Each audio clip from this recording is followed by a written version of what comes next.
Hello guys, आपका स्वागत है आपका अपने यूट्यूब चैनल राइक एजुकेशन पर। तो अब हम क्लास 11th का सिलेबस स्टार्ट करने जा रहे हैं। तो उससे पहले हम बायोलॉजी का एक इंट्रोडक्शन कर लेते हैं। तो वो आइए स्टार्ट करते हैं। Biology is a natural science which deals with the study about living organism. Biology एक नेचुरल साइंस है जो कि हमारे पास स्टडी के लिए डील करती है, लिविंग ऑर्गेनिज्म की स्टडी होती है उसके अंदर। Aristotle is known as father of biology. Aristotle है वो फादर ऑफ बायोलॉजी कहलाते हैं। Living organism are different from non living in having features like. Living organism non living organism से डिफरेंट होते हैं क्योंकि लिविंग ऑर्गेनिज्म में ग्रोथ होती है, मेटाबॉलिज्म होता है, रिप्रोडक्शन होता है, सेंस एंड रिस्पॉन्स होता है, लोकोमोशन एंड मूवमेंट होता है, मॉलिक्यूलर मूवमेंट होता है। Living organism in nature include plants, animals and microbes, based on which biology have three main branches: botany, zoology and microbiology. Living organism nature में plants भी होते हैं, एनिमल्स भी होते हैं और माइक्रोब्स भी होते हैं, जिसके बेसिस पर बायोलॉजी हमारे पास 3 ब्रांचेज की होती है: बोटनी, जूलॉजी और माइक्रोबायोलॉजी। तो हमारे पास फाउंडर है इन ब्रांचेस के। बोटनी के तो थेरोफेरेटस, जूलॉजी के एरिस्टोटल, माइक्रोबायोलॉजी के एवी ल्यूकेनहॉक। Viruses are at border life and considered as connecting links between living and non-living. When they occur inside a living host cell, they behave as living, and when present outside, they are non-living. Viruses है वो border live sales की जैसे behave करते हैं और वो connecting link के जैसे माने जाते हैं लिविंग और नॉन लिविंग में। जब वो लिविंग होस्ट के अंदर होते हैं तो वो लिविंग के जैसे बिहेव करते हैं और जब वो बाहर प्रेजेंट होते हैं तो नॉन लिविंग के जैसे। इसके अंदर हमारे पास एग्जांपल है जैसे कि HIV, डेंगू, पोलियो, TMV मतलब tobacco mosaic virus. All living organism are made up of very small repeating units called cells. सभी लिविंग ऑर्गेनिज्म स्मॉल से रिपीटिंग यूनिट्स के बने होते हैं जिन्हें हम सेल्स कहते हैं। Cell is defined as structural and functional unit of life. Cell हमारे पास एक स्ट्रक्चरल और फंक्शनल यूनिट है लाइफ की। Cell theory was given by Schleiden and Schwann. Cell theory हमारे पास स्क्लेरिडन और स्क्यूलन ने दी थी। ओमनी सेलुला ई सेलुला, ये स्टेटमेंट हमारे पास रुडोल्फ विरकोव ने दी थी। इस स्टेटमेंट का मीनिंग है हमारे पास new cells arise from pre existing cells. Based on number of cells in body of living organism, there are 2 types of organism. Living organism की बॉडी में कितने सेल्स के नंबर हैं उस बेसिस पे हमारे पास 2 टाइप के ऑर्गेनिज्म होते हैं, यूनिसेलुलर और multicellular. Unicellular the organism having single cells, multicellular the organism having multiple cells and cell type.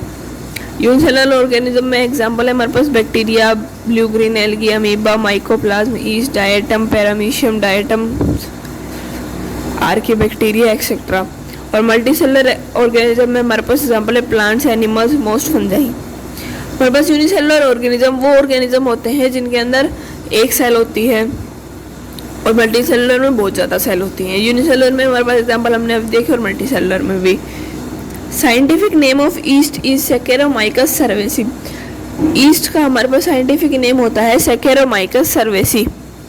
Based on presence और absence of double membranous cell organelles and nucleus cells are of 2 types, that is prokaryotic and eukaryotic. Presence या फिर absence double membranous cells, nucleus और organelles, इनके basis पे हमारे पास 2 type की sales होती हैं, प्रोकैरियोटिक और यूकैरियोटिक। प्रोकैरियोटिक सेल्स और यूकैरियोटिक सेल्स में अब हम डिफरेंस देख लेते हैं। Prokaryotic cells primitive type of nucleus without double membrane. Eukaryotic cell advance type of nucleus with double membrane. Prokaryotic cell में प्रिमिटिव टाइप का न्यूक्लियस होता है जिसके अंदर डबल मेम्ब्रेन नहीं होती, और यूकैरियोटिक सेल्स में एडवांस टाइप का न्यूक्लियस होता है जिसके अंदर डबल मेम्ब्रेन होती है।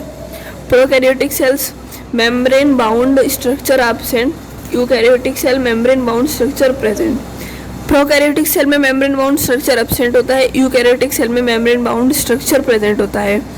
Prokaryotic cells ribosomes are of 70s मतलब 40s + 50s type.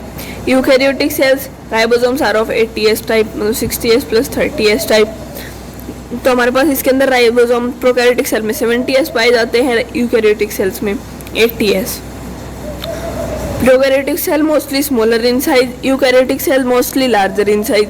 Prokaryotic cell ज़्यादातर छोटी होती है साइज में और यूकैरियोटिक सेल ज़्यादातर बड़ी होती है। Prokaryotic cell example bacteria, blue green algae, mycoplasm. Eukaryotic cell protist, fungi, plants and animals. Prokaryotic cell में बैक्टीरिया, ब्लू ग्रीन एल्गी और माइकोप्लाज्म हमारे पास एग्जाम्पल है, और यूकैरियोटिक सेल में protist, fungi and plants and animals.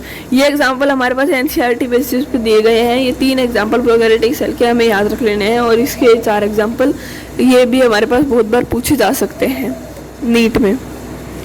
Both unicellular and multicellular organism show different division of labour in which distribution of work among different part. दोनों unicellular और multicellular organism division दिखाते हैं labour के अंदर, जहाँ पर distribution होता है वर्क का डिफरेंट पार्ट में। जैसे कि हमारे पास 2 एग्जांपल दिए हैं। फर्स्ट एग्जांपल है humans plants are multicellular organisms having different organs for different function. जैसे कि हम ह्यूमंस में और प्लांट्स के अंदर हम मल्टीसेलुलर ऑर्गेनिज्म है, तो हमारे अंदर डिफरेंट ऑर्गन्स है डिफरेंट फंक्शंस को करने के लिए। सेकेंड एग्जांपल है amoeba is unicellular organism having different cell organelles for performing different function. Amoeba एक यूनिसेलुलर ऑर्गेनिज्म है, तो उसके अंदर डिफरेंट सेल ऑर्गेनेलिज होते हैं डिफरेंट टाइप ऑफ फंक्शन करने के लिए। तो आज के लिए इतना ही, आगे तो हम नेक्स्ट वीडियो में पढ़ेंगे। Thank you for watching video.